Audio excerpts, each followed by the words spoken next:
बहुत समय पूर्व जब गुरुकुल शिक्षा की प्रणाली होती थी, तब हर बालक को अपने जीवन के 25 वर्ष गुरुकुल में बिताना पड़ता था। उस समय एक पंडित राधे गुप्त हुआ करते थे, जिनका गुरुकुल बहुत प्रसिद्ध था, जहाँ दूर दूर के राज्य के शिष्य शिक्षा प्राप्त करने आया करते थे। बात उन दिनों की है जब राधे गुप्त की उम्र ढलने लगी थी और उसकी पत्नी का देहांत हो चुका था। घर में विवाह योग्य एक कन्या थी। राधे गुप्त को हर समय उसकी चिंता सताती रहती थी।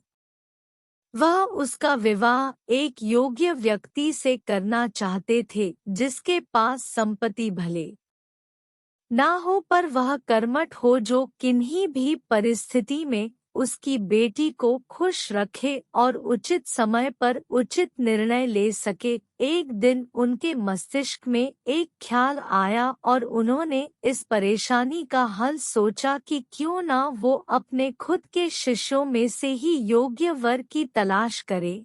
उनसे बेहतर उनकी बेटी के लिए और क्या हो सकता है। इस कार्य के लिए उन्होंने परीक्षा लेने का निर्णय लिया और सभी शिष्यों को एकत्र किया। राधे गुप्त ने सभी से कहा कि वे एक परीक्षा आयोजित करना चाहते हैं, जिसमें सभी की बुद्धिमानी का परिचय होगा। उन्होंने सभी से कहा कि उन्हें अपनी पुत्री के विवाह की चिंता है, जिसके लिए उनके पास पर्याप्त धन नहीं है। इसलिए वे चाहते हैं कि उनके शिष्य विवाह में लगने वाली सभी सामग्री कैसे भी करके एकत्र करे, भले उसके लिए उन्हें चोरी का रास्ता चुनना पड़े, लेकिन उन्हें चोरी करता कोई भी देख ना सके। इसी एक शर्त का पालन सभी को करना है। अगले दिन से सभी शिष्य कार्य में जुट गए। रोजाना कोई न कोई तरह तरह की वस्तुएं चुरा कर लाता और राधे गुप्त को दे देता।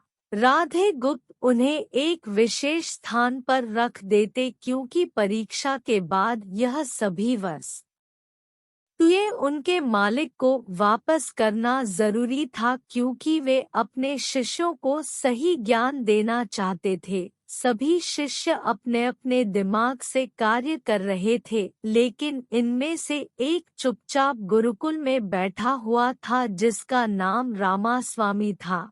वह राधे गुप्त का सबसे करीबी और होनहार छात्र था। उसे ऐसा बैठे देख राधे गुप्त ने इसका कारण पूछा।